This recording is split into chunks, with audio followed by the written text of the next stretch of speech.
Bon, Bien, écoutez, oh là là, bonsoir à tous et à toutes.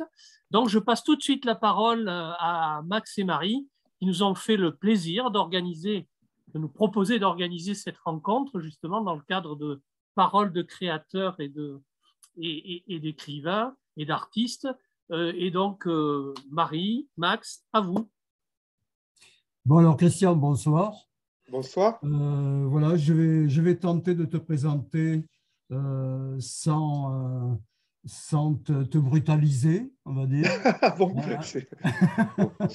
c'est une intention Je tout vais à fait essayer louable de ta part. de t'estorquer quelques petits commentaires sur ton dernier travail que personnellement, bien que je n'ai pas pu encore le lire complètement, d'après ce que j'en ai vu sur le net, et connaissant déjà quand même bien sûr ton travail depuis quelques années, j'ai trouvé assez magnifique. Je dois dire que le graphisme dedans là me séduit vraiment beaucoup. Merci. Simplement, je suis vraiment désolé, je le dis pour toute l'assistance, de ne pas avoir pu encore trouver ton bouquin. On a eu une série de micro-conneries à micro-escadrilles, on va dire, tu vois. Oui, oui, oui. On a commandé ton bouquin, on ne l'a jamais reçu. On est Mais allé dans c'est les librairies qui nous ont dit, pour toi, les c'est gens qui comme. nous ont dit, on l'a eu, on l'a plus, on a tout Oui, mais vendu. il y a des problèmes d'approvisionnement. Et en fait, on est tous liés. Enfin, je fais un aparté Vraiment, là-dessus, mais c'est vrai que on est un peu tous liés à ça. Ben, tu connais le problème aussi pour toi, j'imagine, c'est qu'on est dans une grave crise du papier. Et quand le livre est sorti, ben, il ne s'attendait pas à ce que ce soit un tel, disons, début de succès. Hein. Je dis ça avec beaucoup en mettant des gants très, très, très, très, très longs. ouais. En tout cas, c'est assez vite parti. Bon, il y a eu un effet France Inter aussi, enfin, je pense. Mais qu'est-ce que j'allais dire? Et du coup, en fait, le réapprovisionnement des librairies est très difficile. Ils sont obligés de courir, les éditeurs, derrière des fournisseurs de papier parce que les imprimeurs en manquent. Si bien qu'ici, c'est vrai que le livre est parti assez vite. Normalement, il vient d'être tout juste réimprimé et les libraires doivent pouvoir en retrouver. Mais pour 4000 exemplaires, si ça tombe vite en panne, ben, ce sera encore... On a souffert du Covid en termes de... Ben, quand les librairies étaient fermées pour toute cette circulation des livres. Et maintenant, un effet pervers supplémentaire, malheureusement, de ça, c'est cette grave crise du papier qui fait que les livres sont difficilement réimprimables. Bon. C'est pas grave. D'accord. Enfin, j'ai cru entendre dire que, en tout cas, chez Dupuis, dont tu es l'auteur aussi, hein, Oui. il faut dire que Christian travaille à la fois, en ce moment, tu me reprends si je me trompe, à la fois chez Futuropolis et chez Dupuis. Hein. Enfin, en tout cas, c'est un auteur chez ces deux grands éditeurs. Voilà. Dont, surtout dans la collection Air Libre, où il a commis pas mal de titres. Toujours avec une grande diversité. Donc, c'est un auteur qui, pour moi, personnifie ma définition de l'artiste. C'est-à-dire qu'un artiste, qu'est-ce que c'est qu'un artiste d'après ma propre définition? C'est quelqu'un qui prend des risques. Voilà. C'est-à-dire, il y a des artisans, il y a de très bons artisans, il y a des gens qui font toujours un très bon travail, mais toujours selon un mode semblable, similaire. Christian, lui, il prend un malin plaisir à toujours se faire des crocs en jambes à lui-même, c'est-à-dire qu'on peut voir que pratiquement à chaque bouquin, à chaque album, il prend des risques, il se jette dans des choses qu'il n'a pas forcément déjà pratiquées, ainsi de suite. Donc c'est très difficile cette relation déjà face à soi-même, l'artiste face à lui-même, et ensuite l'artiste face à un public. C'est pas évident. Commercialement parlant, c'est une réelle prise de risque. Donc déjà, moi j'ai toujours pensé que Christian était quelqu'un que je considère au plus haut point déjà à travers ce modèle-là, quoi. Voilà. Donc pour moi, Christian, tu es un vrai artiste. Voilà. Ce qui est drôle, merci, ça me touche beaucoup. Ce qui est drôle, c'est que parfois j'aurais pu me demander à quel Christian tu t'adressais. Parce que le risque quand on multiplie les expériences, c'est qu'à un moment, on se demande, mais Finalement, qui suis-je? Et alors, ce qui est un peu, et finalement que j'ai décidé de ne pas résoudre, hein, c'est comme le connais-toi toi-même, finalement, je préfère ne pas le savoir, peut-être, en tout cas pas absolument. C'est est-ce que le style, c'est l'homme? Parce que alors, dans ce cas, c'est très, très problématique quand on est quelqu'un comme moi, Ben, qui a l'impression de ne pas avoir justement de style défini. disons que Mais bon, tu serais un homme en devenir, quoi. ce serait un homme en devenir. Et puis je crois qu'alors après, quand on prend un peu de bouteille, puisque ça fait quand même quelques années que je pratique, si je puis dire, c'est que en regardant, en ayant un petit regard sur ce qu'on a fait depuis, bah, pour mon cas, une trentaine d'années, en tout cas dans ce qu'on a fait de plus personnel, puisque dans la bande dessinée se pose aussi la question parfois de travailler avec d'autres, enfin, et on peut le faire pour d'excellentes raisons, on peut parfois le faire pour de mauvaises raisons, on peut se tromper, enfin bon. C'est qu'en tout cas, en ayant un petit regard sur cette espèce de ligne, même si elle semble très accidentée, il y a des petits fils continus qu'on peut découvrir avec le temps, des petites obsessions, des petites caractéristiques. Tu es dans le cas, toi aussi, Max. On peut, même si on ne parvient pas toujours à nous situer et si soi-même, on a du mal parfois à s'identifier, on peut malgré tout, avec le temps, découvrir que, eh bien, il y a, alors si pas une logique, en tout cas, il y a quelque chose qui se dessine. Ça me fait penser à cette nouvelle de Borges, où un personnage passe toute sa vie à chercher une forme et il se rend compte que finalement, cette forme, c'est la forme de son visage. Comme s'il lui fallait toute sa vie pour découvrir en fait quelle était sa forme ultime. En fait, c'est peut-être ça. Petit à petit, des pièces de puzzle se mettent en place. On n'en a pas conscience. Alors parfois, on met un rose bien, bien violent à côté du bleu qu'on venait de mettre et on se dit, mais t'es pas fou. Et puis, bah, petit à petit, ça formera un dessin. J'ai envie d'y croire. Mais il sera peut-être pas très réussi, hein. Ça, c'est les autres qui le diront. Maintenant, je passe la parole à Marie qui souhaite Bon, t'abriter un peu. bonsoir Christian. Bonsoir, Marie. Voilà, alors est-ce que tu pourrais, justement, dans cette description générale de ton œuvre, est-ce que tu pourrais nous situer cet album que nous allons présenter ce soir et que tu viens de publier, qui s'appelle donc Le Faux Soir? Est-ce que tu pourrais nous le présenter et le situer dans ton œuvre? Justement, Alors, quel petit fil de Alors, ton œuvre tu es en train de ce tirer? qui est assez drôle, en fait, bizarrement, ce que tu me demandes en parlant de situer dans mon œuvre, c'est ici, ce serait très bizarrement situé dans mon sang ou dans ma géographie. En fait, les deux en même temps.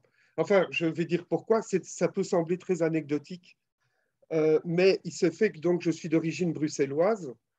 Même si j'avais du sang mêlé, puisque ma mère était de Montpellier, j'ai malgré tout été un nordiste belge pendant plus de 40 ans de ma vie. Et j'ai quitté Bruxelles il y a une quinzaine d'années pour habiter dans le sud-ouest, un peu au sud de Bordeaux. Et ce projet, donc le Faux Soir, est un projet qui m'a été proposé par mon éditeur chez Futuropolis, qui m'a appelé un jour timidement, sachant que j'étais très occupé et se demandant si j'aurais le temps de le dessiner.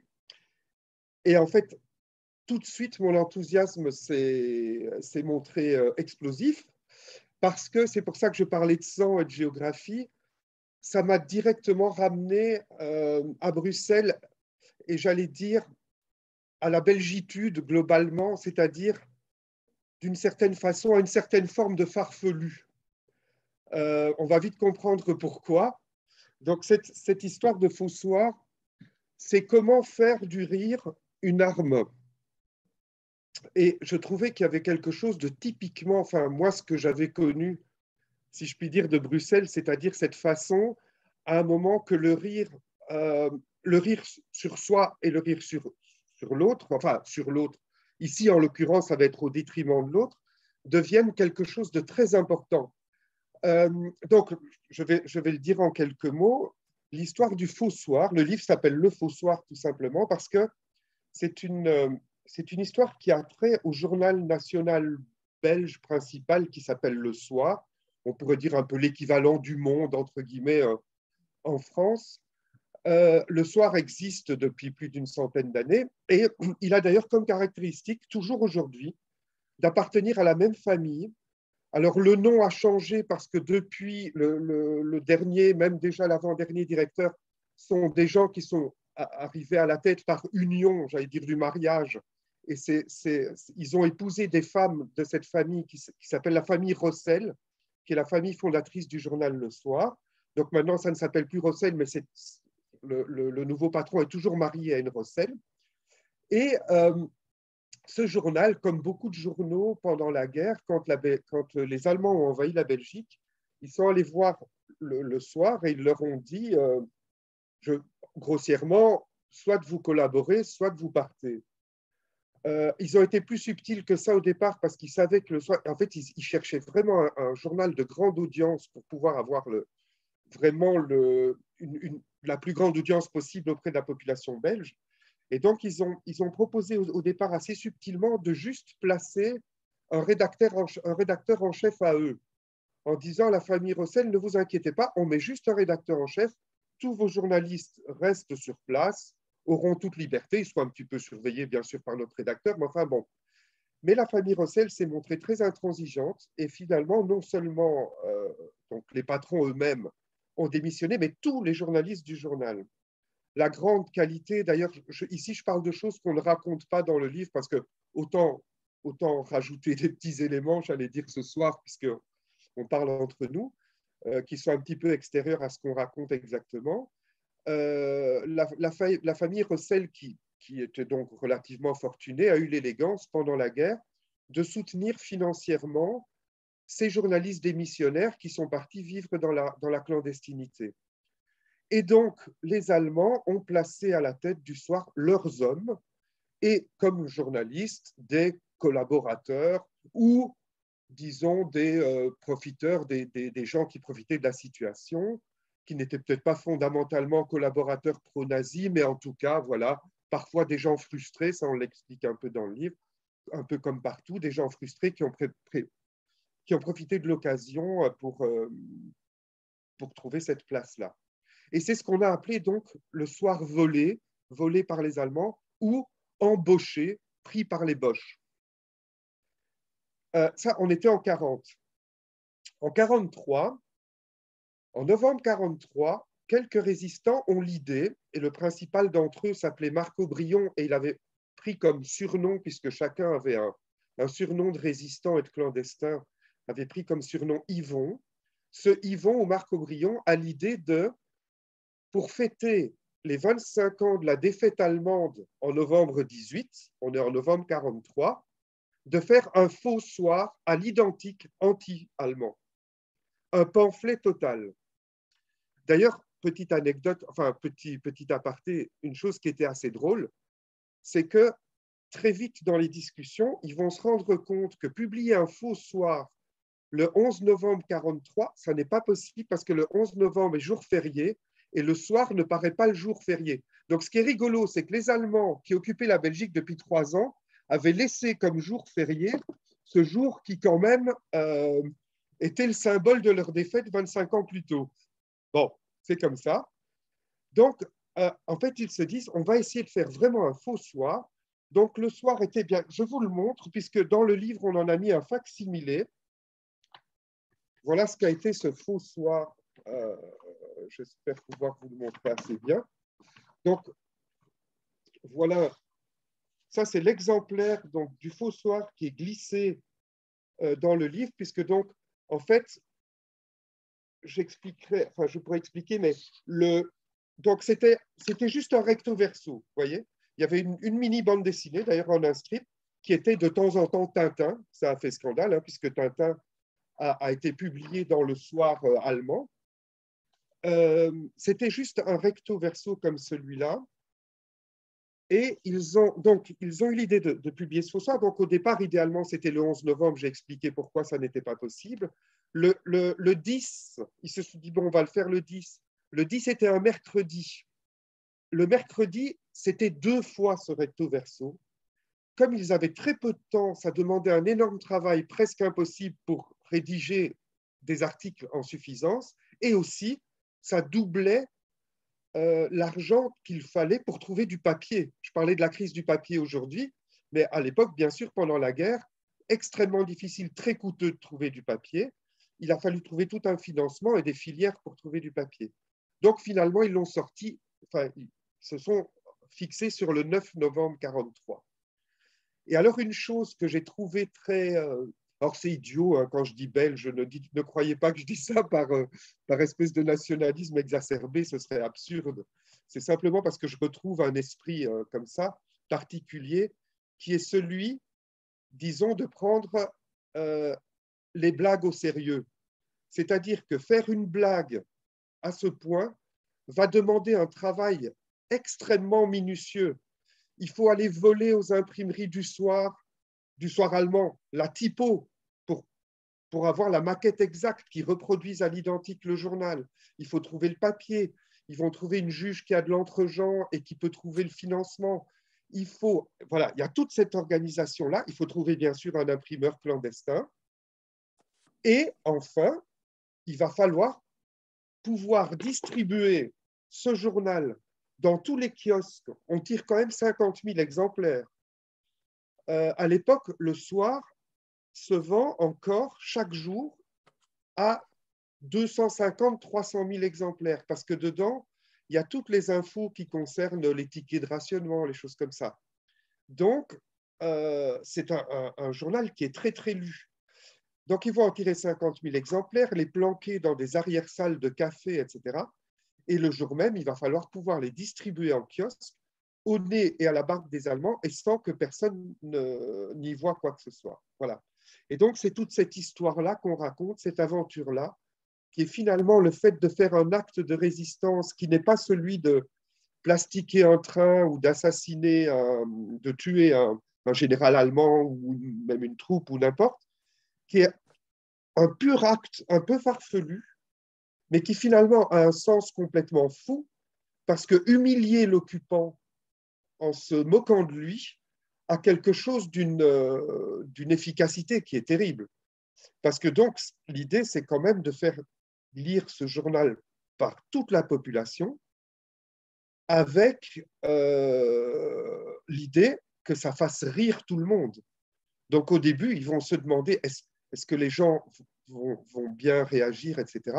Et petit à petit, ils voient les gens qui achètent le journal sans savoir, se disent ça va toujours être les mêmes conneries pro-allemandes, et très vite voient que c'est un pastiche total, se mettent à rire, et ça va faire rire toute la Belgique, hormis bien sûr les Allemands, qui vont quand même avoir cette phrase délicate de dire ces types-là, il faut les fusiller, mais avec une balle en or, ce qui montrait une espèce de respect pour ces braves résistants. Voilà. J'ai beaucoup monopolisé. Vous aurez compris que c'est un sujet qui m'a passionné. Ça se sent, ça s'entend, ça s'entend. Alors, dis-moi, Christian, pourrais-tu nous... Je vais placer deux questions en une. La première, c'est que tu nous décrives un petit peu les châtiments et les punitions qui se sont déchaînées à partir de là, et aussi que tu nous parles de la répercussion, ou plus ou moins de l'écho contemporain, de l'écho de nos jours que vous avez créé à l'intérieur du livre. Voilà, en fait, ce qui se passe, c'est que nous avons décidé plutôt que de faire...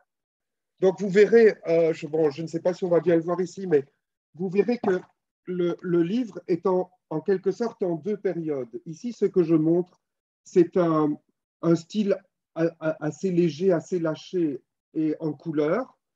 C'est nous qui nous mettons en scène aujourd'hui. Quand je dis nous, ce livre au départ est à l'initiative, ça je ne l'ai pas dit, mais en fait le journal Le Soir, comme la Belgique a quand même été historiquement assez liée à la bande dessinée, enfin à tout un passé lié à cet art-là, Le Soir lui-même il y a longtemps été lié, ils ont eux-mêmes publié ou copublié des éditions ou des rééditions pendant des années, et voilà des années qu'ils n'avaient plus rien fait. Ils se sont posé la question d'éditer, de lancer une nouvelle maison d'édition à leur compte, et leur journaliste, qui est un peu le directeur, qui est le directeur des pages culturelles du Soir et qui est aussi spécialiste en bande dessinée, leur a dit, écoutez, on n'a pas les moyens en termes aujourd'hui d'imprimerie, etc., de se lancer dans une maison d'édition de beaux livres. On sait faire des journaux, sur du papier journal, mais le livre, avec les qualités d'imprimerie qu'il a aujourd'hui, ce n'est pas notre truc. Autant se lancer dans un autre projet. On lui a demandé lequel, et il s'est dit, tiens, mais racontons une histoire qui soit vraiment liée à notre historique, presque à notre ADN. Racontons cette histoire du Fossoir.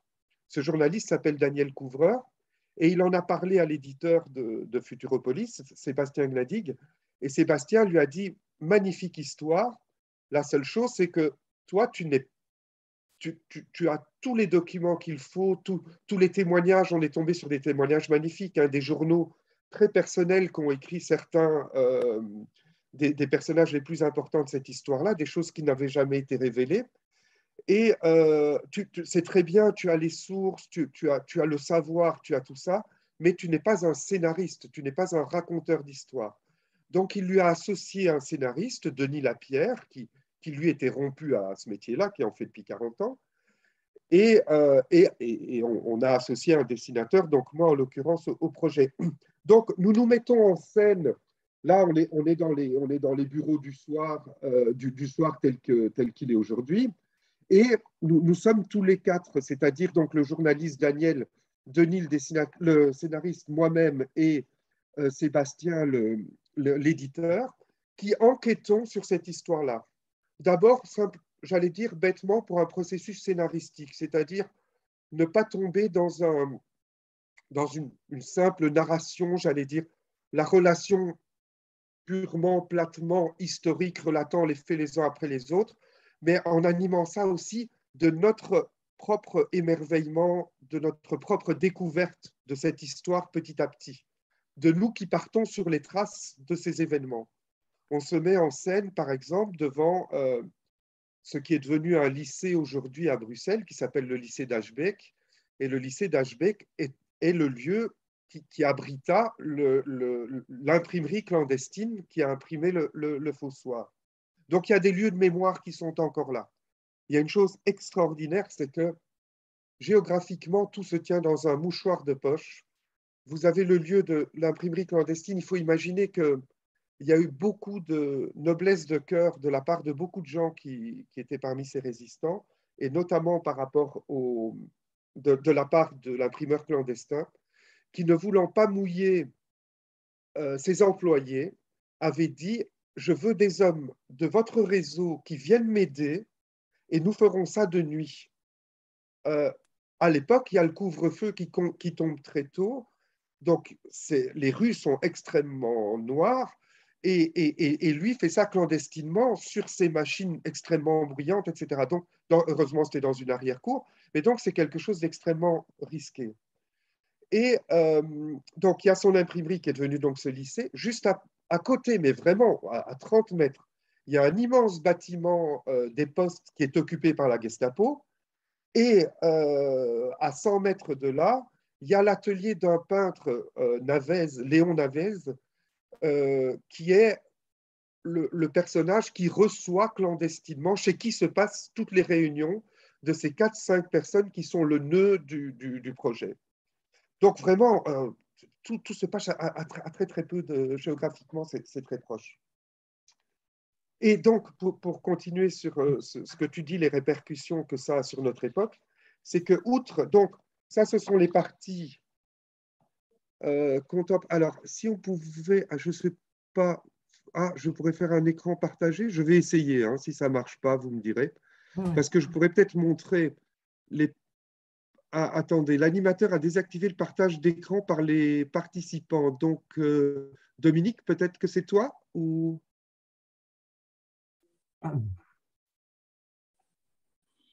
Max, je te vois. Salut Alex. Ça va? Alors, ça va bien et toi? Je suis content de vous retrouver. est-ce que oui, c'est bon. Excusez-moi, oui, c'est fait le partage. Hein. Voilà, si par exemple je montre ceci, est-ce que ça peut se voir? Attendez, pardon, pas ça. Pom, pom, pom. Si je montre ceci, voilà. Est-ce qu'on voit? Non.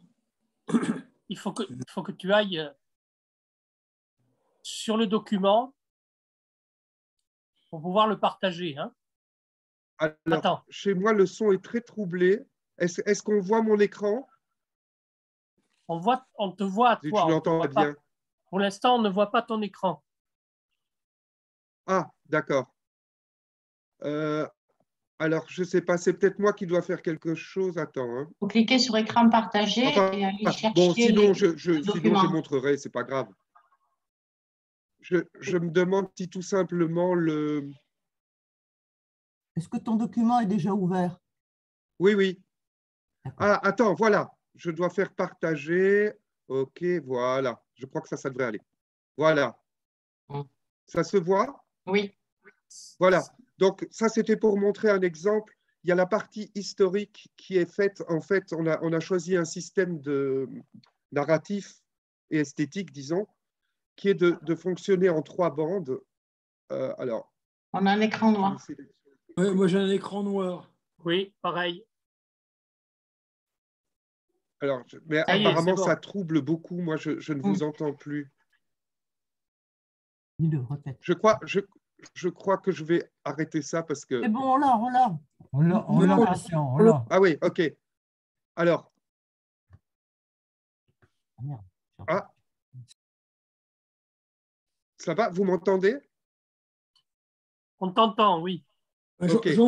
J'entends. Donc voilà, je ne sais pas si vous pouvez voir. Tu as arrêté le partage d'écran maintenant. On le voyait bien et tu es sorti du partage d'écran. Ah, d'accord, désolé, c'est parce que du coup, je ne vous entendais plus, alors je peux le refaire. Enfin bon, sinon, je crois que le plus simple, je vais vous le montrer parce que je crois que c'est la faiblesse de l'ordi, là, enfin du réseau chez toi, oui. Oui, oui, c'est le réseau qui est un peu, qui est pas très bon. Donc, je vais plutôt me remettre avec vous. Et voilà.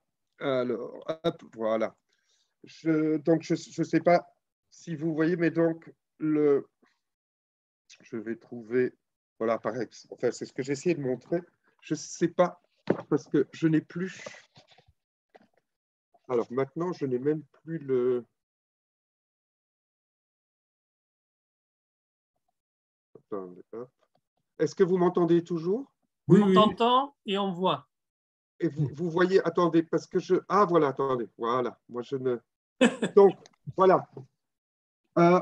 On a choisi un mode narratif qui est en fait en trois longues cases et qui, elles, sont en noir et blanc, très réalistes, où j'ai essayé de me documenter. Donc, voilà, Bruxelles, pardon.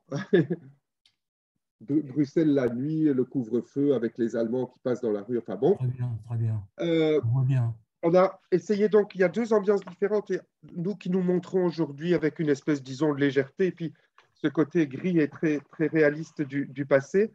Et donc, outre la question de nous montrer nous-mêmes enquêtant sur cette histoire-là, il y avait aussi cette idée de se dire, mais quel sens ça a pour nous aujourd'hui de raconter cette histoire? Parce que nous est venu très vite à l'idée que finalement, l'idée de résister, de poser des actes de résistance par l'humour, par exemple, est quelque chose qui a tout de suite fait écho et qui le fait pour vous, je suppose aussi, qui est Charlie Hebdo.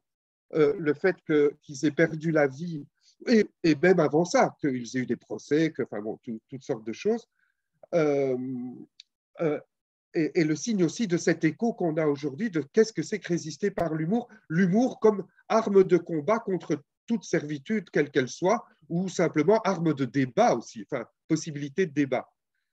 On a pensé bien sûr à tous ces comment dire, dessinateurs de presse ou journalistes qui sont en prison partout dans le monde sous des formes de dictature. Donc, en ce sens-là, ça faisait écho. Ça le faisait d'autant plus que, alors ça, nous ne le racontons pas dans l'album, mais quand Daniel Couvreur, le journaliste, a eu l'idée de raconter cette histoire, il faut dire qu'il avait été très ému quelque temps plus tôt, suite aux attentats à Bruxelles en 2015. Il y a eu un énorme rassemblement sur une grande place de Bruxelles qui s'appelle la place de la Bourse. Il y a eu un énorme rassemblement avec des fleurs déposées partout, une marche immense organisée, quelque chose de très cérémonieux et de très touchant. Et 10 jours à peine après, une marche de fascistes a été organisée qui partait des confins de Bruxelles, je ne sais plus où, et dont le point d'atterrissage, si je puis dire, était sur cette même place de la Bourse. Et Daniel s'est dit, mais symboliquement, en plus, justement, vous le verrez dans le livre, même si on ne la nomme pas, parce qu'une journaliste m'a dit, mais c'est vrai, vous montrez la place, mais vous ne la nommez pas. Cette place de la Bourse avait été le lieu principal, c'est là qu'il y avait les kiosques à journaux les plus, comment dire, avec le plus grand succès dans Bruxelles. Donc, ça a été vraiment un point central de distribution du Fossoyeur. Et Daniel s'est dit, mais quelle drôle d'ironie de l'histoire que nous célébrions la mémoire de gens qui ont été tués dans des attentats et qu'à peine quelques jours plus tard, on laisse faire, le gouvernement laisse partir une marche d'extrême droite, enfin, et typiquement fasciste, hein, déclarée comme telle, au même endroit. Et donc voilà, c'est l'écho dont on voulait rendre compte de tout ce que ça soulevait en nous. Et donc c'est aussi pour cette raison-là que nous nous sommes mis en scène. L'autre question que tu posais, pour retomber sur nos pieds du début, tu posais la question du prix à payer. Malheureusement, comme je le disais tout à l'heure, c'est une blague. Quand j'ai dit que les Allemands avaient dit qu'il fallait les fusiller avec une balle en or, ils ne se sont pas contentés de ça, bien sûr. C'est une blague qui a coûté très cher à la plupart d'entre eux, enfin en tout cas une bonne partie, qui ont été envoyés en déportation, qui sont morts, etc. Et qui a coûté très cher aussi, malheureusement. Hein.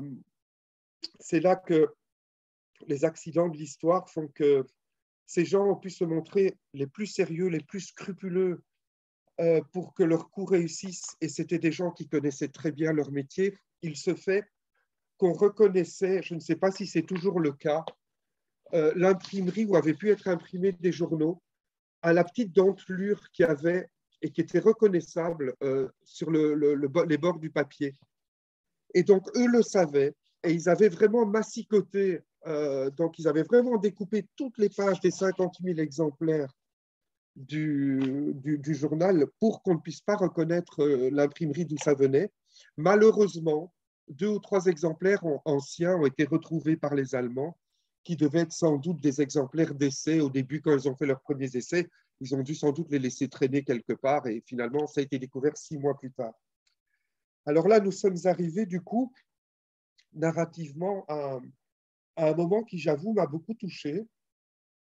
C'était très étrange. J'ai eu un sentiment assez curieux parce qu'effectivement, donc à la fin du livre, on relate le sort terrible qu'ont subi la plupart des résistants. Et en fait, Denis, le scénariste, a proposé ce type de découpage, c'est-à-dire que je montre petit à petit chaque visage de chaque personne participante avec en arrière-fond comme en sous-exposition, si vous voulez, un morceau d'imprimerie, enfin quelque chose comme ça. Mais donc, j'essaie de montrer le visage de chaque personne et sur chaque case, on décrit ce qui lui est arrivé s'il n'est pas rentré. Certains, donc le Yves Aubryon dont je parlais, qui était à la base, Yvon, qui était à la base de cette idée-là, a été déporté, a été extrêmement torturé, en est revenu vivant, mais a été handicapé toute sa vie. On a une petite photo de lui qu'on reproduit à la fin du livre où il a passé le reste de sa vie avec des béquilles. Et ce moment qui m'a ému, c'était le fait tout d'un coup de devoir mettre un visage à des gens dont je n'avais aucune trace physique, photographique, de quelque forme que ce soit. Nous sommes allés, enfin, comment dire, il y a des gens dont tout d'un coup nous disions le nom. Et c'était par exemple juste un cafetier qui avait un petit café à Bruxelles et qui avait retenu dans l'arrière-salle de son café, avait caché dans l'arrière-salle de son café des dizaines ou des centaines d'exemplaires qu'il avait réussi à faire porter à vélo dans les kiosques juste à temps. Et donc, ce type a fait preuve de ce courage-là, a été envoyé en déportation, est revenu ou n'est pas revenu, ça dépendait des cas. Et je me trouvais à mettre un visage sur des gens dont je n'avais aucune trace. J'ai écrit un petit texte là-dessus après à la fin du livre parce que j'avais l'impression de créer une espèce de mausolée, de donner une espèce de visage alors, comme je le dis, pour l'éternité, mais soyons modestes, je ne dis pas que le livre sera lu encore pour l'éternité entière, mais simplement, en tout cas pour un temps, des gens lisant ce livre et recevant ces images-là vont recevoir un visage qui n'est pas celui de la personne. Et je trouvais ça très émouvant.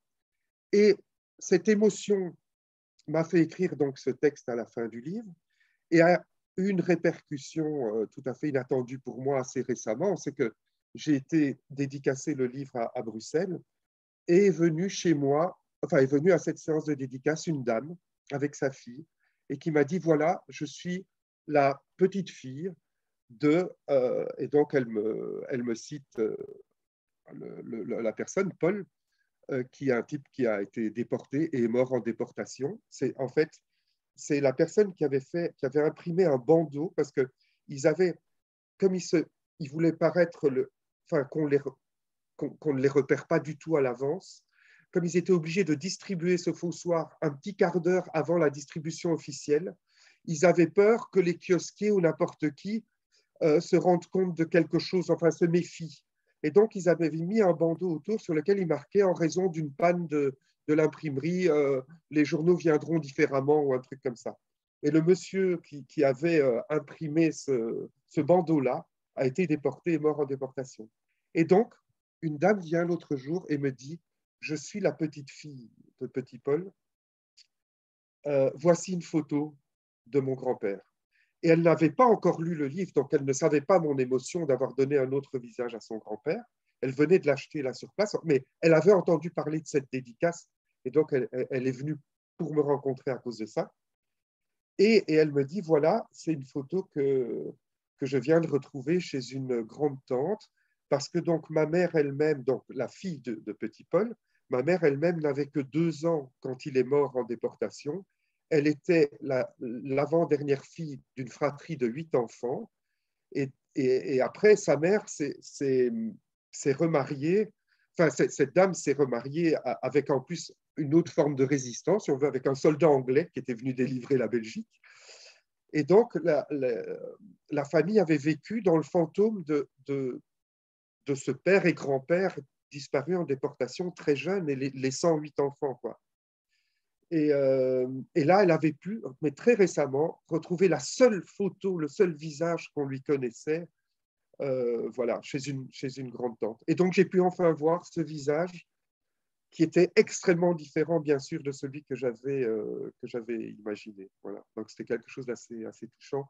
On a reçu aussi un SMS du petit-neveu de l'imprimeur clandestin qui est mort aussi en déportation, enfin, etc. On a eu à Bruxelles, plusieurs témoignages de gens comme ça, c'était très touchant.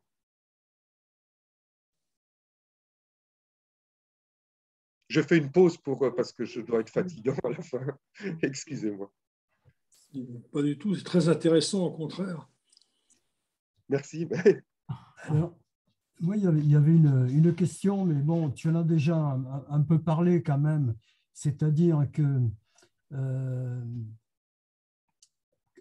comme donc, visiblement, hein, tu viens de bien nous l'expliquer, vous avez construit ce récit à tous les 3 ou 4 avec l'éditeur, selon un schéma où vous utilisez 2 temporalités. Donc, hein, voilà, oui, tout à fait.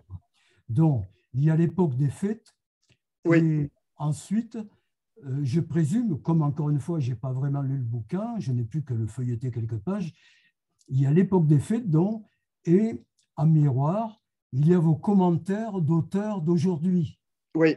C'est ça, oui. Des auteurs en train de fabriquer l'histoire. Enfin, voilà. Fabriquer, c'est pas le bon terme. De composer avec un voilà, guide donc, dans la forêt, qui est Daniel, le journaliste, puisque lui connaît les lieux, connaît bien l'histoire, a eu les documents. On met en scène aussi, en quelque sorte, l'enthousiasme et l'émotion que peut ressentir Denis Lapierre, qui est le scénariste, parce qu'il reçoit de Daniel tous ces documents et se dit « Ah oui, c'est vraiment… » Enfin, tout d'un coup, il est confronté à des documents anciens, des documents papier qui sont des documents assez intimes parce que ce sont des journaux en quelque sorte qui ont été tenus par 2 des protagonistes principaux, mais qui sont des journaux vraiment destinés à eux-mêmes ou à la famille, qui n'ont jamais été, en vue de publication. Et alors, il y a quelque chose d'assez surprenant, qui était assez intriguant. En fait, quand vous savez que, enfin bon, quand on fait un livre, bien sûr, le livre part chez le correcteur d'orthographe, enfin le correcteur de français en général, et ce correcteur revient vers nous à un moment en nous disant, il y a une chose surprenante, c'est qu'en regardant jusqu'où va le côté très pointilleux d'un correcteur, en regardant le calendrier de novembre 43, le 10 novembre, je ne sais plus, n'est pas un jeudi, mais est un mercredi. Or, vous affirmez que c'est un jeudi. Et en fait, nous tirions cette date-là des témoignages même des protagonistes de l'histoire. Eux-mêmes s'étaient trompés dans le rapport entre jour et date, et tous les deux, très bizarrement. Et alors nous, ça nous posait le problème de, en fait, comme on fait une construction, autant la construction qui nous met en scène aujourd'hui, comment dire, ne tient pas trop compte d'un ordre chronologique, nous revenons un peu en arrière, allons en avant, autant la partie, disons, historique, elle, on l'a voulu vraiment comme une espèce de suspense, entre guillemets, qui soit un petit peu de vivre cette aventure heure par heure. Comment on trouve l'argent, comment ça se fabrique, devant quel obstacle nous trouvons-nous et comment arrivons-nous à le surmonter, etc.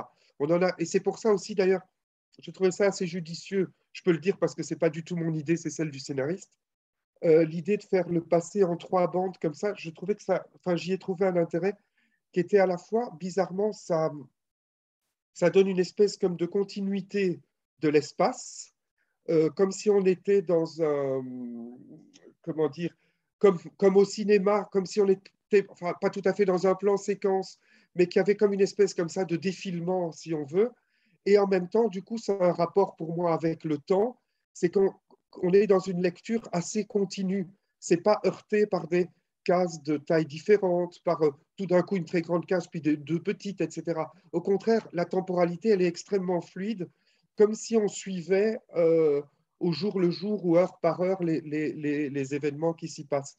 Et du coup, c'est pour ça qu'on a voulu que toutes ces choses-là soient assez, comment dire, pas en contradiction, c'est en complément, mais en tout cas, soit précisément marquées. Le quotidien, notre quotidien, qui est celui de la découverte de l'histoire, des lieux, de comment ça s'est passé, notre enthousiasme, les questions qu'on se pose sur aujourd'hui, ça peut se passer de façon plus ou moins hachée, de façon inattendue. Et par contre, le passé, nous le racontons vraiment comme une espèce de tic-tac d'une horloge qui continuerait à défiler ou d'un sablier qui continuerait à couler le long d'une 60aine de pages en 3 bandes, comme ça continue.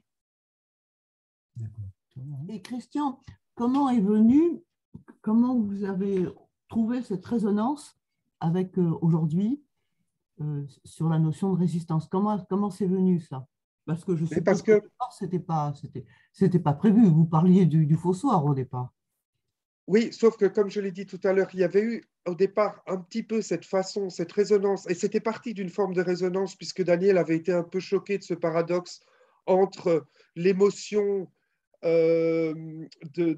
comment dire, très recueillie de rendre hommage à la mémoire de gens qui ont disparu dans des attentats et de cette marche fasciste qui a lieu à quelques jours d'intervalle dans le même lieu. Et alors, il y a une autre chose qui a été importante pour nous et qui, je trouve, a une résonance aujourd'hui, sans entrer du tout dans des questions politiques, mais au plan vraiment humain globalement. Cette histoire-là, en fait, comment dire, les gens qui sont impliqués et qui ont été à l'origine de l'idée de ce fossoir font partie d'un front de résistance belge qui s'appelle le FI, le Front de l'Indépendance. Le FR, Front de Résistance. Ou FI, pardon, j'oublie, mais enfin, peu importe. Désolé. Et le FI, le Front de l'Indépendance. Et qui a fondé ce FI? Un curé, un leader communiste un journaliste du soir, bon, donc avant enfin, juste après être parti en clandestinité, le soir étant d'une espèce de centre-gauche, si on veut, à l'époque. Bon, et dans cette aventure, vont faire partie des gens extrêmement divers. C'est-à-dire effectivement un prêtre, des gens désargentés, une grande bourgeoise et un grand bourgeois, même un aristocrate, un baron, qui sont des gens qui ont beaucoup d'entre-gens, qui ont des liens avec le barreau, etc. Et comme je l'ai dit, un leader communiste qui, après après la guerre, je veux dire, retrouvera ses fonctions. Ce sont des gens d'ailleurs qui parfois vont après s'écharper dans leur rôle politique, spirituel, etc. après la guerre, vont retrouver, j'allais dire, leurs anciennes habitudes de leader ou de penseur à chacun, avec chacun sa couleur. Mais en tout cas, dans ce moment où il s'agit de se mettre en face de l'occupant, ces gens sont ensemble et on imagine, alors il y a un libraire qui m'en a fait un peu le reproche et je comprends ce qu'il veut dire, on imagine qu'il y a des soirs où ils ont vraiment dû se marrer. C'est-à-dire que c'est des gens qui se retrouvent en face de l'occupant, sont de bords très différents, mais en même temps se retrouvent dans cette idée de « ha ha ha, prenons encore une bonne bière, on va faire une grosse blague aux Allemands ». Il y a quand même ce côté très potache de se dire on va les humilier. Et je trouvais que je trouve ça très beau, l'idée de s'opposer au monde par la potacherie. Ça me faisait aussi, ça avait une autre résidence en moi qui est très différente. Quand je parlais de ma belgitude tout à l'heure, donc de nouveau, n'y voyez vraiment aucun nationalisme, et étant sans mêlé, comme je l'ai dit, mon cœur était partagé avec la Méditerranée aussi, donc rien à voir avec... Mais je pensais à une chose, j'ai un peu fait des lettres jadis, et bon, une période qui m'a beaucoup intéressé, comme beaucoup, et comme beaucoup de jeunes à une certaine période, c'est le surréalisme. Et le surréalisme, comme on le sait, outre les figures connues de Magritte ou de gens comme ça, il y a eu aussi toute une littérature surréaliste en Belgique, toute une littérature surréaliste, bon. Et on sait bien l'histoire du surréalisme en France, mais justement, en Belgique, ce qui est étonnant, et ça se sent toujours même dans certains cafés et tout ça, la potacherie est restée. Le côté vraiment révolutionnaire et potache. Et il n'y a pas eu cet effet, j'allais dire, André Breton qui excommunie les uns après les autres les membres du groupe surréaliste, ou les questions qui se posent, faire partie du Parti communiste et quitter le surréalisme, ou être communiste et surréaliste en même temps, etc. Toutes ces questions qui étaient extrêmement sérieuses. Au départ, quand vous lisez, enfin, quand on s'intéresse aux dadaïstes qui précèdent les surréalistes et au début du surréalisme, il y a quelque chose justement, alors là, pour le coup, c'est la résistance par rapport à l'ancien régime, j'allais dire, aux choses un peu sclérosées, etc. Mais par la potacherie, par un humour noir aussi, quand ils organisent un faux enterrement pour Anatole France ou des choses comme ça, il y a quelque chose qui est vraiment... mais très vite, en fait, ça devient hyper sérieux. Alors que ce côté-là où je me retrouvais, si vous voulez, dans cet esprit extrêmement potache de ce faux soir, c'est comme ces surréalistes belges qui, voilà, restent des espèces de... Et c'est un côté, oui, je sais pas, bruxellois, ça me touchait, quoi, voilà. Ça, c'est une résonance personnelle, quoi. Une espèce de vieux petit frisson. Si les participants à ce Zoom souhaitent intervenir, bienvenue. Vous levez la main, il y a qu'à lever la main, et puis voilà. Alain? Oui, moi je veux beaucoup remercier l'intervenant parce que je trouve que c'est par rapport à mes souvenirs, hein, parce que moi j'ai vécu à cette époque-là, j'avais 3 ans en 1939 et j'ai terminé la guerre donc à 10 ans, 12 ans, quoi. Enfin, c'était comme ça. Et j'ai vécu au milieu. C'est-à-dire, ouais. J'ai des contemporains qui, quand je leur raconte mon enfance, me disent « mais nous, on n'a rien vu ». alors que moi, je me suis trouvé au milieu. Et je trouve qu'une chose très juste que vous avez dit, parce que ça correspond vraiment à mes souvenirs, c'est que dans le fond, dans cette volonté de résistance, on trouvait tous les milieux sociaux. Et ce qui m'étonne, c'est que ce qui a fait leur unité dans la résistance, ensuite, s'est étiolé. D'ailleurs, vous l'avez dit, chacun est rentré dans sa maison, en définitive. Oui, oui, oui. Et ça, je trouve que la question se pose aujourd'hui très fortement. C'est pour ça que je parlais de la question de la résonance avec aujourd'hui. Voilà, exactement. Comment, en face de l'adversité, on se retrouve ensemble ou au contraire, parfois même, on accentue nos différences. Exactement. Et ce que je n'arrive pas à comprendre en parlant avec des contemporains, que dans le fond, progressivement, au lieu que ce moment où ils étaient de commun qu'ils ont vécu, comment se fait-il que les différences, peu à peu, n'ont fait que s'augmenter et les fossés se créer de plus en plus, oui. Ce qui explique la situation politique actuelle. Et ça me frappe beaucoup. Il y a une autre chose que vous avez dite et que je trouve importante, c'est ce côté potache. C'est-à-dire que moi, j'ai des souvenirs. J'ai vécu, il y avait 2 maquis sur le coin où je vivais. Bon, il y a eu, quand Adasrach est remonté, les jeunes du village ont été fusillés. Enfin bon, et je l'ai vécu en direct, c'est-à-dire c'était dedans. Enfin. Et ce côté potache, c'est-à-dire que c'est vrai, les gens avaient une joie qu'on n'a plus maintenant. C'est-à-dire, le souvenir que j'ai de ces années-là, c'est qu'on riait des choses, on s'en amusait. Oui. Dans le fond, on allait au combat joyeusement. Enfin, je veux dire, on préparait des coups joyeusement. Voilà. Oui. Et ça, c'est important ce que vous dites. Et je trouve qu'on ce qu'il y a, c'est que c'est aussi, j'allais dire, alors bien sûr, moi je ne l'ai pas du tout vécu comme vous, mais c'est aussi le rire comme espoir. On a reçu aussi un petit témoignage qui était vraiment très joli d'un garçon qui disait, d'un homme qui disait que à l'époque, enfant, il devait être, je pense, né à peu près la même année que vous. Il s'est retrouvé enfant juif caché dans l'arrière-salle d'un salon lavoir dans un quartier de Bruxelles qui s'appelle Saint-Josse. Et donc, il était enfermé depuis début 1942 là. Et il se souvient de l'émotion de la patronne de ce salon lavoir qui ouvre la porte de cette cachette, si on veut, et lui tend le fossoir qu'elle a pu trouver.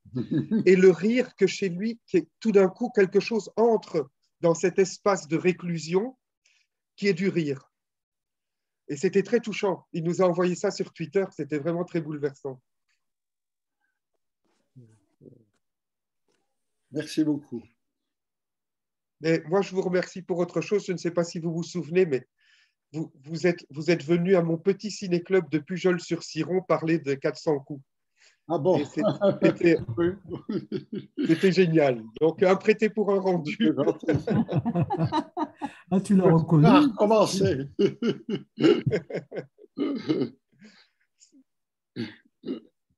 Oui, pardon. Donc, du coup, je me disais, comment dire, pour faire un prolongement à cette idée de correspondance entre les deux époques, sur ce prolongement de ce que signifie la résistance, finalement. Résister, qu'est-ce que c'est que résister? Et quelles sont les modulations de la résistance d'un point de vue, on va dire, global et planétaire, finalement.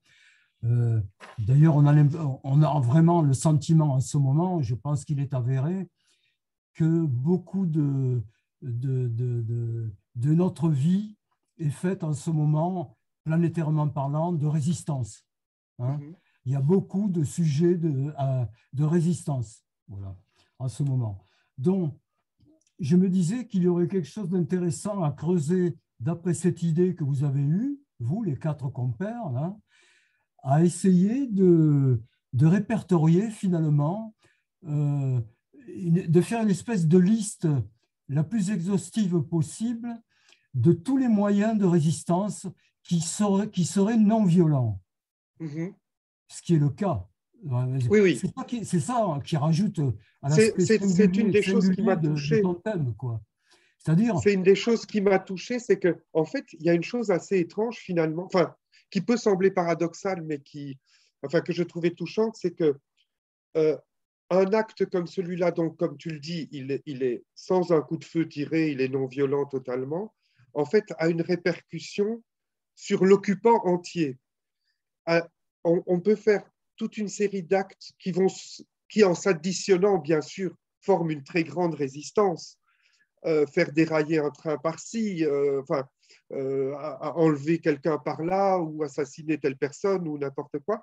Ici, ce qui est étonnant, c'est que par une petite chose qui, en fait, dure une journée, c'est le fait de distribuer un journal sans aucun acte de violence, ça a une répercussion parce que humilier quelqu'un, c'est quand même quelque chose d'énorme.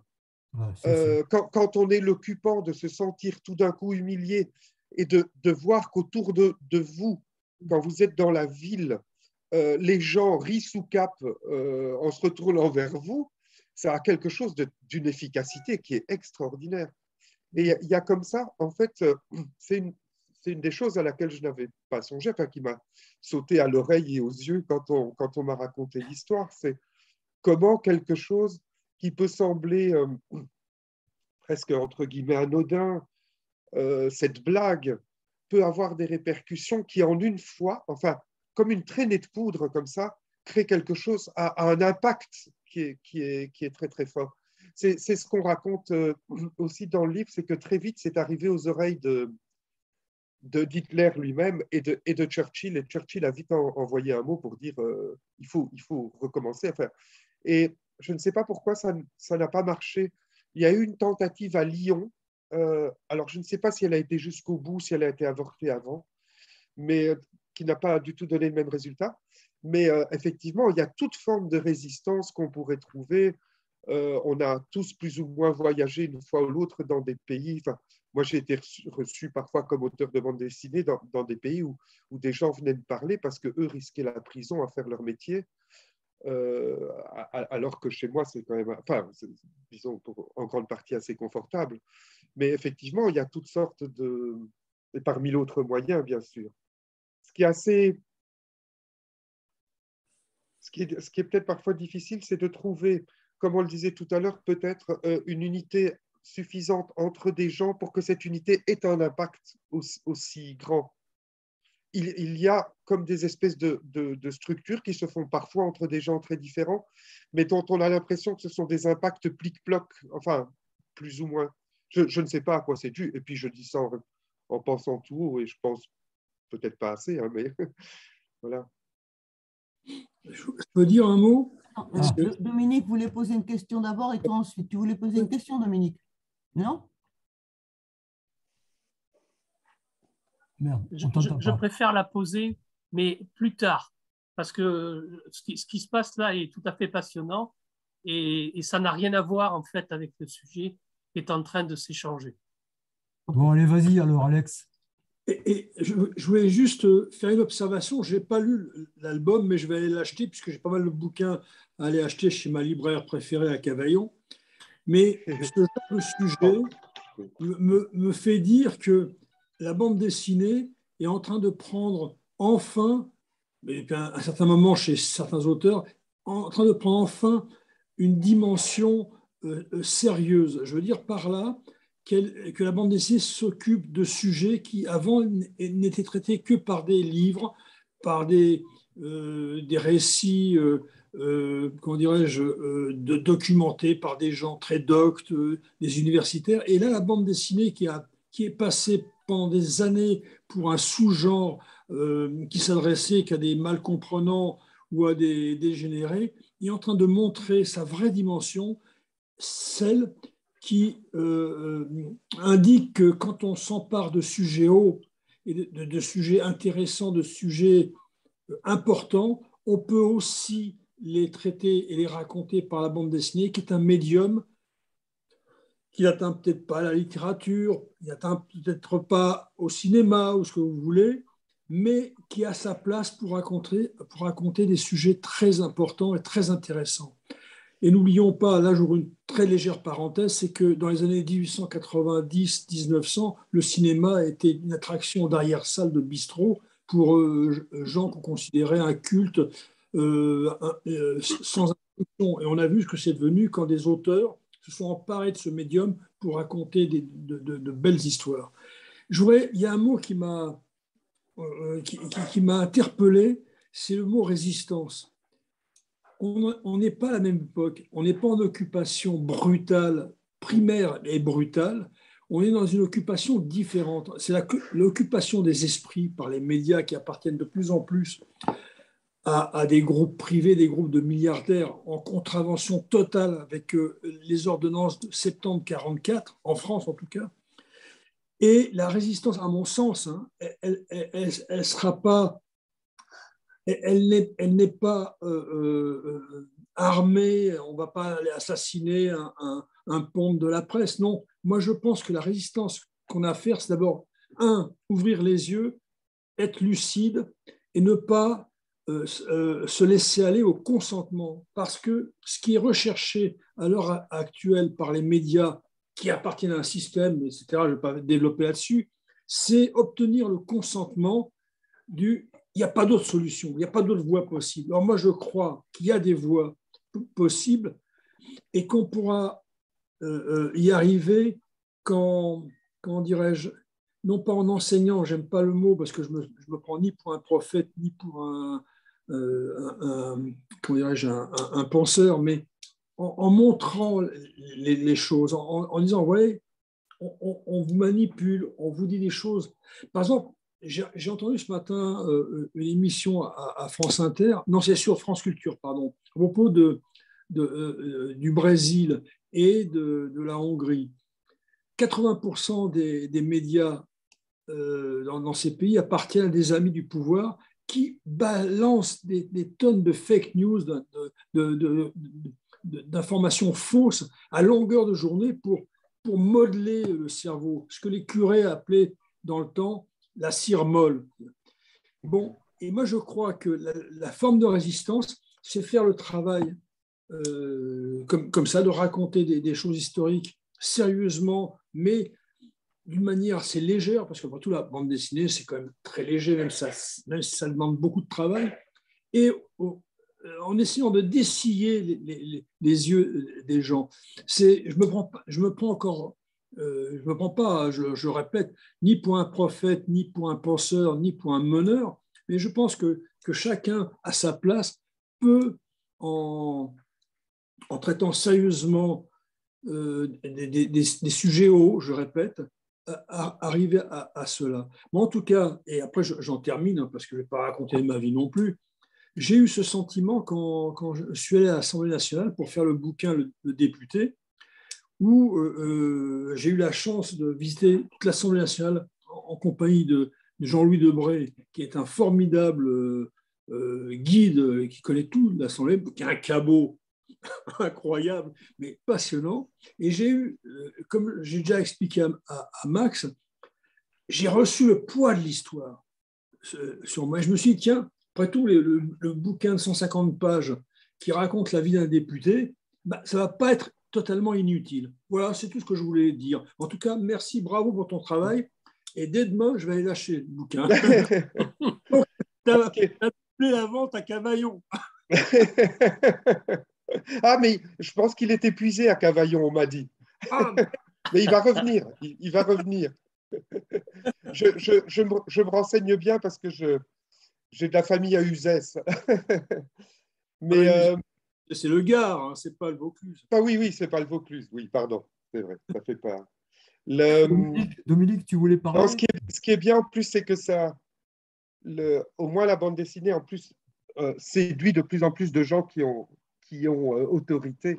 Là, on m'a proposé, on verra à quel livre ça va donner lieu, mais de collaborer, qu'on fasse un livre avec Étienne Klein tous les deux. Donc, voilà une personne qui me... En plus, là, de nouveau, quand Max parlait du fait de se faire des crocs en jambes à soi-même, moi qui ne connais rien à la physique ou à peu près, ce sera une excellente raison de m'y plonger. Non, par contre, je pensais, oui, ce qui m'a amusé, c'est quand tu parlais des groupes financiers, tout ça, qui sont propriétaires de presse. Enfin, en fait, justement, récemment, le Daniel Couvreur, qui est à l'origine de cette histoire du Faux Soir, me racontait qu'au journal Le Soir, il y a à peine, mais il n'y a même pas 20 ans, hein, se trouvaient déjà au même étage ou à peu près les bureaux du marketing, et il était interdit qu'un journaliste serre la main ou adresse la parole à quelqu'un du marketing. C'était un délit d'intérêt. Ouais. Donc, il y avait vraiment deux. Et je racontais ça à un ami qui, justement, est aussi directeur du service culture là, au journal Sud-Ouest ici, et qui me disait, mais à Sud-Ouest, c'était pareil. Il y avait vraiment l'indépendance de la presse, et maintenant, tout se mélange. Le journaliste qui jadis ne pouvait pas serrer la main du marketeur dépend du directeur du marketing, enfin bon, etc. D'ailleurs, il m'a appris un mot maintenant, je l'ai oublié, mais je crois qu'il y a directeur éditorial marketing. Donc, comme ça, on mixe les deux et on est sûr que tout se tient. Alors qu'avant, on était à l'édito ou au pognon. Et La tu sais, nouvelle langue des médias. il était interdit de recevoir la Légion d'honneur sous peine d'être expulsé du journal. Oui. Oui. Oui, on est bien loin. Je refuserai la Légion d'honneur parce que je n'ai pas renoncé à collaborer au Canard enchaîné.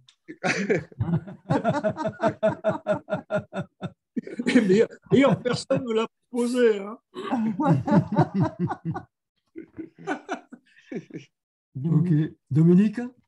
Non, il y aurait beaucoup à dire, je dirais, sur ce qui a pu se passer effectivement dans notre département ou dans notre région autour du journal Sud-Ouest pendant la période de la guerre. Mais je ne le ferai pas, parce que ce n'est pas le sujet du soir, c'est le cas de le dire.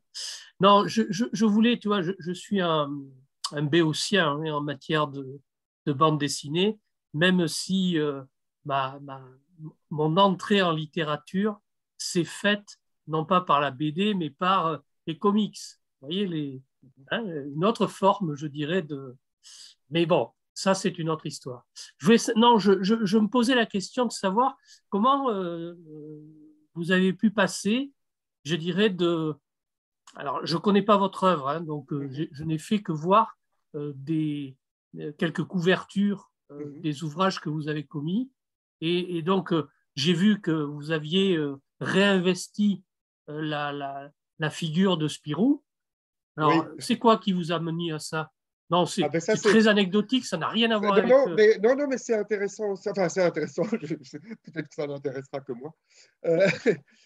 Non, parce qu'il y a des accidents heureux comme cela. En fait, donc, il existe une collection chez Dupuis qui s'appelle le Spirou 2, où on peut s'emparer, qui est une idée finalement assez ingénieuse, parce que plutôt que faire toujours des ersatz de personnages anciens, de figures un peu iconiques, on peut s'emparer du personnage à son propre, selon son propre univers et son propre langage. Mais chez moi, ça a été un accident tout à fait heureux, heureux, oui, parce que c'est une histoire que j'avais écrite, dont j'avais eu l'idée en 1993, donc ça fait presque 30 ans, et en fait, elle était un petit peu issue, et c'est une histoire à laquelle j'ai tenu pendant des années, et que bizarrement, je ne sais pas pourquoi, ça me rappelle une interview que je lisais d'Isabelle Adjani, qui parlait de son ami Hervé Guibert, qui lui avait proposé pendant des années, enfin, un scénario de film dans lequel il voulait la faire jouer. Et elle disait que chaque fois qu'elle s'en emparait de ce scénario, qu'elle remettait le nez dedans, le scénario semblait la fuir, mais une fois qu'elle l'avait mis de côté, il semblait l'attirer, au contraire. Et j'étais dans ce rapport un peu étrange où j'ai essayé des dizaines de fois pendant des années de dessiner cette histoire en changeant de style, en changeant de physionomie de personnage, etc. Et je n'y arrivais pas. Et en fait, cette histoire mettait en scène, elle m'avait été inspirée par, on était à peine quelques années après la chute du mur, l'exécution des Ceausescu. Et aussi un cas particulier, encore différent, qui était celui de Bébé Doc, dont vous vous rappelez peut-être qu'il avait été donc chassé d'Haïti, et que chassé d'Haïti, normalement, il devait être accueilli par les États-Unis, mais en fait, il a dû faire étape à Paris, et à Paris, il a appris que les États-Unis le refusaient sur leur territoire, et donc, il a vécu quelques mois au bord du lac d'Annecy dans un hôtel, et finalement, s'est réfugié à la Côte d'Azur, où il a vécu. Bon. Et donc, m'était venue l'idée d'une histoire qui était celle d'un dictateur qui vient se réfugier dans un palace, l'histoire s'appelle Pacific Palace, dans un palace au bord d'un lac type le lac d'Annecy. Et justement, ce palace s'appelle Pacific Palace parce que jadis, ce dictateur y a signé un traité de paix d'une guerre type des Balkans sous l'égide de la France qui chapeaute ce traité de paix. Enfin bon, voilà. Donc, des années plus tard, il est chassé de son pays par la Révolution.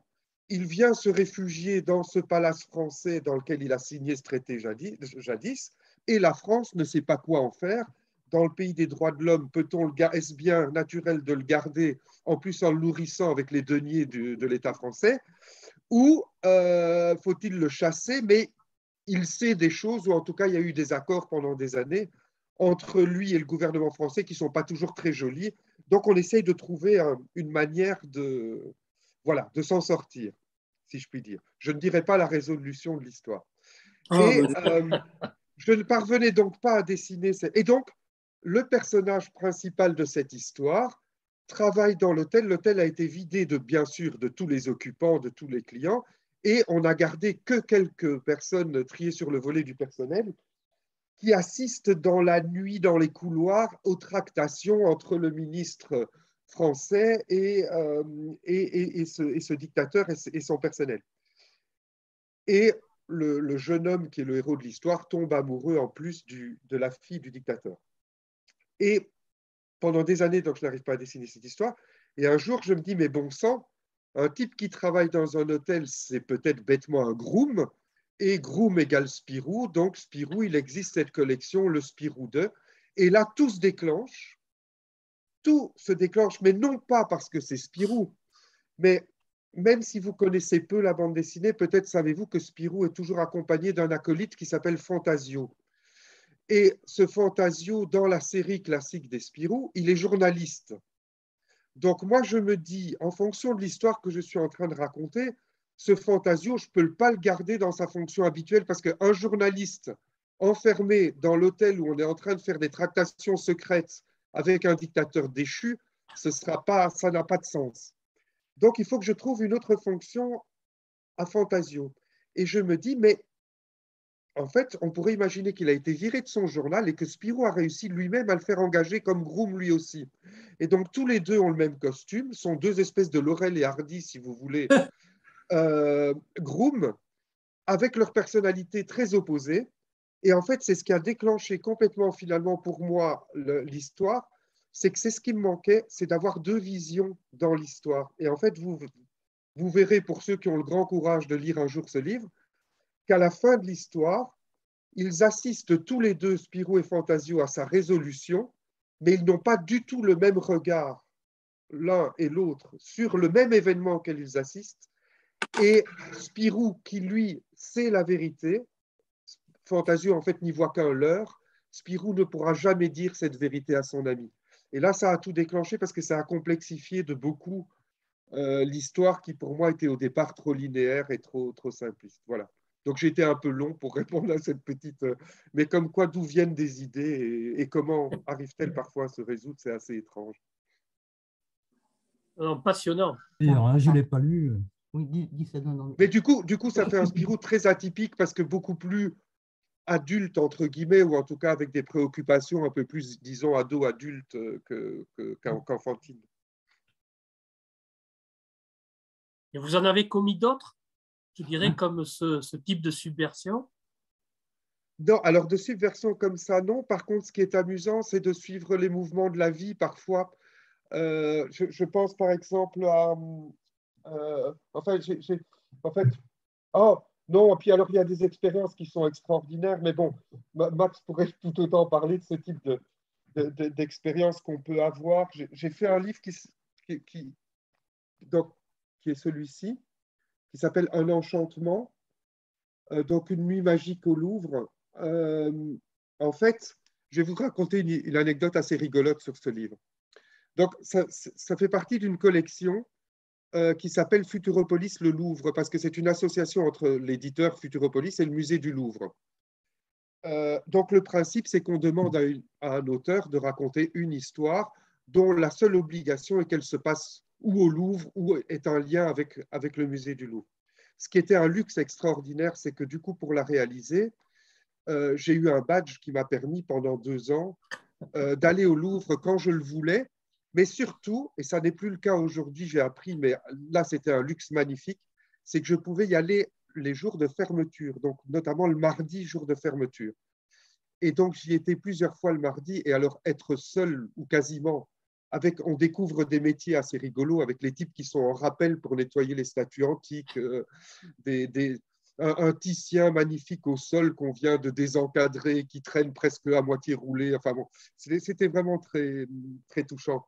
Un jour, j'étais dans une salle qui était celle où est censée être l'épée de Charlemagne, donc des objets moyenâgeux. Et il y fait assez sombre le mardi, c'est un peu comme les week-ends où le soir, il y a un éclairage assez faible. Et j'y reste un moment à prendre des croquis, mais vraiment une bonne demi-heure à faire des photos. Et puis, voulant en sortir, il y a la blancheur d'un escalier en marbre qui m'attend juste dehors, mais qui est percé soudain par une espèce de tache rouge. Et je lève les yeux, ils étaient en train de faire des shootings de mode. Et il y avait une femme magnifique tout en haut de l'escalier avec une longue traîne rouge. Et donc, il y avait comme ça des espèces de coïncidences entre des ambiances différentes qui étaient assez chouettes. Mais ce n'est pas ça l'anecdote. C'est que mon histoire raconte, en fait, on organise, dans mon idée, c'était pour un président de la République qui quitte ses fonctions, on organise un grand buffet dans le musée du Louvre sous le sacre de Napoléon de David. Et lui-même trouve ça complètement grotesque et il décide de s'évader de cette soirée en piquant deux bouteilles de vin dans ses poches et en allant errer tout seul une dernière fois dans le Louvre. On est la nuit, bien sûr. Et il va tomber sur une femme, une espèce de femme fantôme avec laquelle il va parcourir les couloirs et des petites choses un peu magiques vont se produire. Je pensais bien sûr à Belphégor, mais au film de Cocteau aussi, à l'univers des films de Cocteau, il se met à neiger enfin, dans le Louvre, etc. Enfin bon, voilà. Bon. Et donc, les pages, elles sont soumises au fur et à mesure à la directrice littéraire du Louvre, qui ne dit rien. Et puis, on est à 15 jours d'aller à l'impression. Et voilà donc mon personnage qui s'enfuit du Louvre. Je ne sais pas si vous le voyez bien, mais vous voyez que le manteau noir, le chapeau noir, etc., il peut évoquer un président qui a existé. Donc, effectivement, j'avais un peu songé à Mitterrand parce que je voulais faire disons un président lettré parce que, enfin, il y avait plein d'allusions à plein de choses. Enfin, bon, voilà. Et en plus, ne fût-ce que pour des raisons esthétiques, enfin, esthétiques et dramaturgiques, comme il se retrouvait devant une femme un peu fantôme, donc un peu évanescente, j'aimais bien l'idée que lui soit en noir, ça posait le type debout, si je puis dire. Ça le rendait solide et terrien en face d'elle beaucoup plus évanescente, disons. Et donc, ils ne me disent rien. Et soudain, à peu près 15 jours avant d'aller à l'impression, la directrice littéraire dit « Ah non, non, non, non, mais ce n'est pas possible, on ne peut pas sortir ce livre. On voit les allusions au président Mitterrand. Or, notre ministre de la Culture, c'est Frédéric Mitterrand. Et si jamais il trouvait à redire aux allusions qu'il y aurait dans le livre, ce n'est pas possible. » Donc, effet parapluie, c'était très rigolo. Donc, on se retrouve, enfin très rigolo, pas du tout rigolo sur le moment, parce qu'elle dit clairement, soit vous changez le physique du personnage, alors, seul Max comprendra, mais 62 pages en couleur directe, donc faites à la peinture directement sur le truc. Je me voyais mal recommencer en quelques jours. Soit vous changez l'histoire, donc juste 2 ans de travail, ce n'est pas très grave, bien sûr, en 10 jours ou en 15 jours.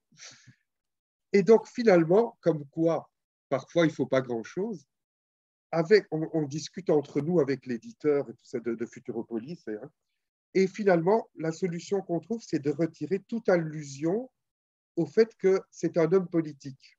Et donc, ça pourrait être un patron d'entreprise ou je ne sais pas quoi qui quitterait ses fonctions. Et donc, à un moment, par exemple, il se retrouve avec la jeune femme allongée sur le lit de Madame Récamier et il lui dit, à ce moment-là, il lui montre qu'il a une petite capsule de cyanure parce qu'il lui dit « Je suis malade depuis longtemps et si je voulais à un moment en finir avant de… » Pardon, j'ai ça sur moi. Et donc, malade depuis longtemps, allusion à la maladie cachée de Mitterrand. Donc, on a retiré ça, par exemple. Et puis, il y a des moments où, affectueusement, elle l'appelle Monsieur le Président, etc. Donc, on a retiré tous ces termes. Et donc là, elle a finalement été contente, elle était ravie, et on a pu imprimer le livre qui est bien sorti. Et fin de l'anecdote, quelque temps après la sortie du livre, je suis invité à le dédicacer pour le personnel du Louvre. Et là vient cette dame qui me dit, en riant, « C'est moi le monstre qui vous ai causé quelques problèmes. » Et je lui dis, « Oui, effectivement, vous m'avez causé quelques sueurs froides, mais je lui demande son adresse mail. » Et elle me la donne et je lui envoie une dépêche que je venais de recevoir d'un journal, je ne sais plus, le Dauphiné Libéré, je ne sais plus quoi, qui chroniquait le livre et qui terminait par « Toutes ces allusions à Jacques Chirac sont délicieuses. » Voilà. Comme quoi, il voyait quand même des présidents comme il le voulait, mais pas toujours les mêmes. Mais voilà. Les petites… Alors, comme on est presque à la fin, je dirais, de cette rencontre, presque à l'heure de l'apéro. Vous nous avez mis l'eau à la bouche tout à l'heure, avant qu'on commence l'enregistrement, sur des choses que vous auriez commises et dont vous ne vouliez pas parler. Mais comme personne n'ira jusqu'au bout du visionnement du film, vous pourriez éventuellement nous faire partager. Non. C'est pas tant ça que le fait que parfois on fait… En fait, on sait bien que les paroles s'envolent et que les écrits restent, et les bandes dessinées restent aussi, les images restent aussi. Et il se fait, mais on a tous connu ça. Enfin, Max parlait en me présentant tout à l'heure d'essayer plein de choses, etc. Ça montre aussi un côté en recherche, entre guillemets. Parfois, ça ressemble à une prise de risque, mais parfois, c'est aussi simplement la recherche de quelque chose et on tâtonne un peu. Il se fait que, comme à peu près tout le monde à 17 ans, j'ai voulu être Rimbaud et que l'affaire soit pliée à 17 ans et demi et qu'on n'en parle plus, que mon génie était vraiment visible tout de suite et puis après, on fermait la valise et c'était bon. Mais je me suis rendu compte que, malheureusement, j'étais beaucoup plus un diesel que je ne le pensais et que la Ferrari Rimbaud, elle n'a pas démarré comme je le voulais et il a fallu beaucoup de temps pour que voilà, le moteur s'enclenche et petit à petit commence à ressembler à quelque chose qui, j'allais dire, même si je me disais multiple tout à l'heure, me ressemblait un peu. Et donc, parfois, dans ce trajet-là, on fait des projets, on accepte. En fait, il y a aussi une particularité à la bande dessinée qui peut-être la fait parfois déconsidérer. C'est un bête détail, mais je pense que ça a été le cas pour le cinéma aussi. C'est le fait que ce soit parfois une œuvre à plusieurs mains. Le cinéma, c'est clair qu'il faut en général un cadreur, un metteur en scène, des acteurs, etc., un musicien, enfin bon. Et la bande dessinée, très souvent, il y a une association avec un scénariste, un coloriste, plusieurs dessinateurs éventuellement, un éditeur qui… Et quand on se cherche parfois et qu'en plus, on a le désir de vivre de ce métier-là, c'est comme pour beaucoup de choses, peut-être qu'on accepte un peu vite des projets dont on se rend compte après qu'ils ne vous ressemblent pas tout à fait et que voilà, et avec le temps, on apprend à avoir le nez un peu plus fin et à se dire, bon, au moins, parfois, quand ça ne pose pas de problème quand le projet vient de votre initiative, mais quand on vous propose, par exemple, je disais tout à l'heure, je parlais de l'éventuelle possibilité qu'on m'a proposé de travailler avec Étienne Klein. Bon, c'est vraiment pas sûr du tout, mais c'est une proposition qui a été faite.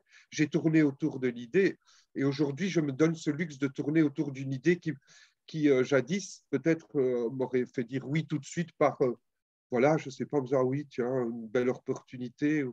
Ben voilà, il faut beaucoup de choses. Voilà, c'est avec le temps ce qu'on apprend à petit trouver. Et donc, en chemin, on laisse des traces. Quand c'est une autre des particularités, c'est que le monde de la bande dessinée génère aussi des collectionneurs, et c'est normal, comme dans toute chose, mais qui viennent parfois avec des livres que vous avez faits il y a 30 ans, et dont vous estimez qu'ils ont un tout petit peu vécu, et qui vous demandent une dédicace dedans, et vous signez presque à contre-cœur en disant « Mon Dieu, mais qui ai-je été ?» Voilà. Oui, je peux dire un mot mais très bref à ce sujet. J'ai beaucoup été mercenaire parce qu'il fallait bien Oui. de famille payer les crédits. Hein, et je me suis toujours appliqué à une chose, le mieux que j'ai pu. Hein, ce n'était pas toujours des réussites. Mais à partir du moment où j'ai accepté un travail, parce que j'ai fait énormément d'illustrations de presse, et ça m'a permis d'apprendre mon métier. Moi, je travaille depuis plus de 50 ans hein, à faire des métiers. Je me suis toujours appliqué à m'exprimer à fond. À partir du moment où j'acceptais le moindre petit dessin, ça pouvait être un cul de lampe ou un panoramique. J'ai toujours pensé qu'en m'exprimant à fond, je faisais avancer le schmilblick. Et donc, oui. Bien sûr, comme toi, des fois, il y a des choses qu'on m'apporte à signer, de plus en plus rarement d'ailleurs, que j'ai fait il y a des années et des années. Ben, je le fais en me disant, bon, j'en ai pas honte, c'est pas terrible, mais j'en ai pas honte non plus, parce que je l'ai fait avec sincérité et le mieux que j'ai pu. Voilà. Moi, je l'ai pris aussi comme un belgicisme qui dit un écolage. Je l'ai pris comme un apprentissage aussi. Ce qu'il y a qui est assez compliqué, enfin compliqué, par rapport à la bande dessinée elle-même, et où parfois on peut avoir ce type de se dire, tiens, mais pourquoi c'est le temps que ça prend. Quand on passe un an sur quelque chose dont on réalise que finalement, bon, ça n'était pas tout à fait, alors ce n'était pas tout à fait ce qui nous ressemblait ou qu'on l'a accepté un petit peu vite.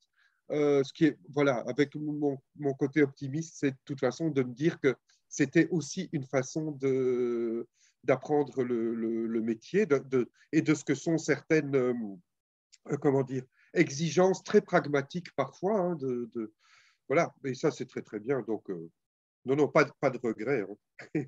Et puis, en plus, Rimbaud, il serait déjà mort. Et voilà, donc... moi, je pense que l'avenir est encore devant, donc ça va. Oui, Ça garde la fraîcheur et l'enthousiasme. Tu parlais de Mitterrand tout à l'heure, tu sais ce qu'il disait. La jeunesse, c'est le temps qu'on a devant soi. Oui, voilà. Enfin, c'est très beau, oui, en effet. Mais Il faut se l'appliquer. Oui, oui c'est très bien. Et tu sais, on arrive à un âge où, enfin, j'en ai souvent parlé avec Max, donc là, à ses oreilles, ça va lui donner l'impression que je radote, mais moi, il n'y a que maintenant que j'ai l'impression de maîtriser mes outils, et je me dis que là, j'ai encore quelques années pour faire vraiment l'œuvre, Ouais. Amaldienne, pour reprendre. Ouais. Mais c'est drôle parce que quand on parle d'outils, moi j'y pense même ces derniers temps, j'y pensais au sens propre. C'est-à-dire que récemment, j'ai découvert des outils d'ailleurs avec lesquels j'ai dessiné les parties anciennes du Fossoyeur, qui sont de simples crayons, enfin une gamme de crayons. Et je me suis rendu compte, même ça peut sembler idiot, hein, qu'il correspondait à la douceur, à l'espèce et aussi à une certaine façon que j'ai d'aimer passer et repasser sur un trait qui me va très bien, plutôt que, même en termes de son, j'allais dire, de l'outil sur la feuille, plutôt que le crissement de la plume ou le côté un peu plus sec ou plus sévère de tel autre outil. Ici, il y a quelque chose dont je découvre que simplement l'objet lui-même, l'outil pragmatique lui-même, correspond à quelque chose que je cherche. Et parfois, il faut des années comme ça hein, pour... Et surtout... Comme quelqu'un... C'est marrant, après, on peut découvrir plein de choses très différentes, mais je voyais... hier soir, je regardais un court-métrage des frères Larieux et j'étais allé voir leur dernier film, bon, qui est en format traditionnel de cinéma aujourd'hui, mais là, c'était un court-métrage qui était en format carré, par exemple. Je me disais, ah, c'est génial quand on peut… voilà, ça aussi, par exemple, c'est une forme d'outil quand on est obligé de mettre en fonction du cadrage qu'on a, ce que je disais un peu sur les 3 bandes pour moi, là, dans le Fossoir, eh bien, on est obligé de penser au cadre qu'on a choisi et pouvoir jouer avec ça, c'est génial. Donc, c'est toutes des petites choses qui sont… oui, qui avec le temps permettent de garder aussi l'énergie et le désir, quoi, très vif. À propos de papier, pinceau, plume, tout ça, je vois certains de mes amis, enfin une grande majorité de mes amis dessinateurs qui utilisent du Scholler. Moi, j'en ai. Oui, C'est oui. un papier, j'ai jamais pu m'y faire, quoi. C'est une tôle, quoi. C'est vrai qu'on peut, on peut faire. Et la couleur, d'ailleurs, rend formidablement bien là-dessus. Et donc, j'en suis revenu au papier merdique de mes débuts. Oui. Et je me sens plus en harmonie, plus à ma place, j'allais dire, avec un papier merdique. Enfin, merdique, c'est par rapport à du Scholler qui est le summum du papier. Mais j'ai un copain qui fait des dessins animés qui est marié à une Coréenne. Et il m'a ramené du Japon les Tombow, les crayons Tombow. Et ça, j'ai l'impression d'avoir un archet de violon pour travailler. Ça glisse. C'est ce que tu disais, tu as l'impression. Je note. Mais tu n'en trouves pas en France. Hein. Non, d'accord. Mais si tu as une amie coréenne ou japonaise, tu lui fais venir du Japon. Mais je vais m'en faire une. Je vais aller parcourir les rues de Bordeaux pour me trouver une amie coréenne. Et ça rejoint ce que tu disais tout à l'heure, cette espèce d'harmonie symphonique où tu as l'impression que le crayon, il trace tout seul sur le papier. Tu dis, merde, j'ai réussi à faire ça, c'est quand même pas mal. C'est tout ce que j'avais à dire. J'arrête maintenant mes conneries. Mais… c'est très bien. On va peut-être se dire au revoir. Hein, ouais, mais c'est toujours avec grand plaisir de vous entendre, les amis. Bon, on essaye de faire d'autres réunions comme ça pour présenter des albums et tout ça parce que c'est. En tout cas, merci Christian. Non, mais merci à vous, c'était bien sympa. Franchement, un super moment. C'était vraiment bien sympa. Merci à vous. Personnellement, j'aurais pu t'écouter encore longtemps. Oui. Tu viens chez moi là tout de suite ou je viens chez toi, on touche une bouteille. Si on va se marier, tu verras que tu te lasseras vite. Allez, ciao alors. Merci les amis. Bonne soirée tout le monde. Et bonne soirée à tous et à toutes. Merci, à la prochaine. Bonsoir, merci à vous. Bonsoir. Bonsoir. Salut. Au revoir. Au revoir.